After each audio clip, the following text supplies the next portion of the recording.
ஓம் சாந்தி. B.K. Surajbhai அவர்களின் தாரணை வகுப்பு ஆகஸ்ட் 14, 2025. பாபா நம்மை அனைத்து விதமான துக்கங்களிலிருந்தும் விடுவிக்க வந்திருக்கின்றார். ஜென்ம ஜென்மங்களுடைய துக்கங்களின் கூடை தலை மீது இருக்கின்றது. இப்போது அனைத்தையும் இறக்கி வைத்துவிட்டு தன்னைத்தான் சுகம் நிறைந்தவராக ஆக்கிக் கொள்வோம். மகிழ்ச்சியாக இருப்பது என்பது நமது கைகளில்தான் இருக்கிறது.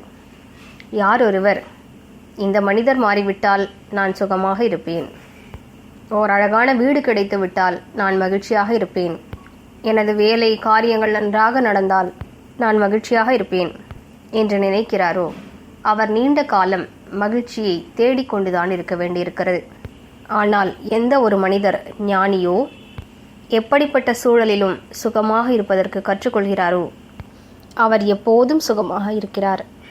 நாம் ஞானிகளாவோம். இந்த முழு உலகும் துக்கத்தில் தான் இருக்கிறது. நாம் மாஸ்டர் துக்கங்களை அழிப்பவராக ஆக வேண்டும்.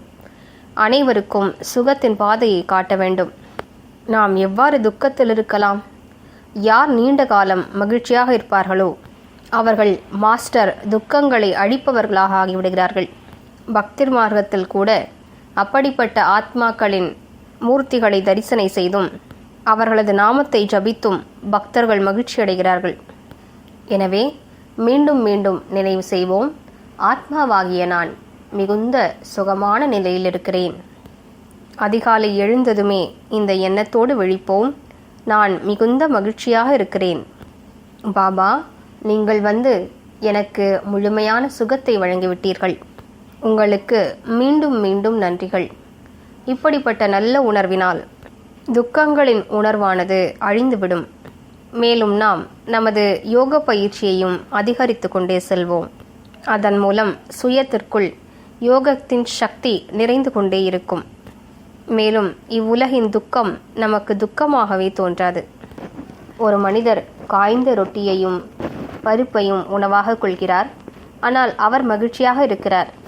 மற்றொரு மனிதர், முன்பு நான் எவ்வளவு நன்றாக விதவிதமாக உண்டேன், இப்போதோ காய்ந்த ரொட்டி தான் கிடைக்கிறது என்று கவலை கொள்கிறார். கடவுளே, நீ என்ன இப்படி எனக்கு செய்து விட்டாய் என்று கடவுள் மீது குற்றம் சுமத்துகிறார்கள்.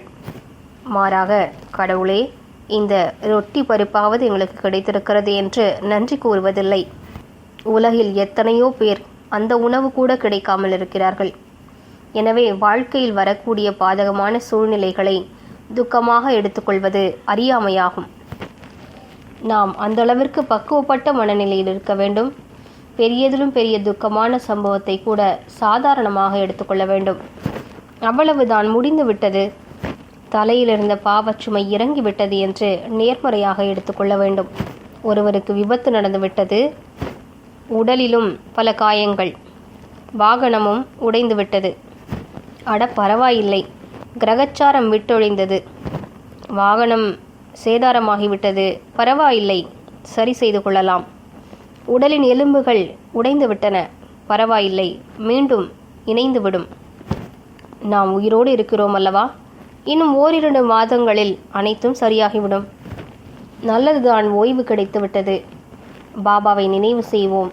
நாம் எத்தனை பிஸியாக இருந்தோம், பாபாவை நினைப்பதற்கு கூட நேரம் இல்லாமல் இருந்தது. இப்போது வீட்டில் அமர்ந்தபடி நமது வேலைகளையும் பார்த்து கொள்வோம், நமது ஆன்மீக வருமானத்தையும் சேர்த்து கொள்வோம்.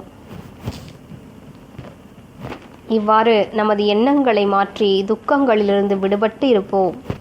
நாம் சுயத்திற்குள் அந்தளவு சுகத்தை நிரப்பிக்கொள்ள வேண்டும்.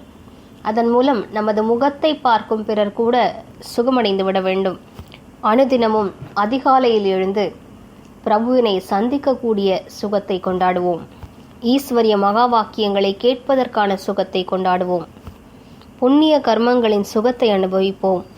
நேரத்திற்கு எத்தனை பெரிய பலன்கள் நமக்கு கிடைத்திருக்கின்றன என்ற சிந்தனையின் மூலம் சுகமடைவோம். எந்தளவிற்கு அழகான சிந்தனைகள் நமக்குள் ஓடுமோ அந்தளவிற்கு நாம் சுகமாக இருக்கலாம். மேலும் நம்மிலிருந்து சுகமான அதிர்வலைகள் நம்மை சுற்றி பரவும். நமது வீட்டிலும் பரவியிருக்கும்.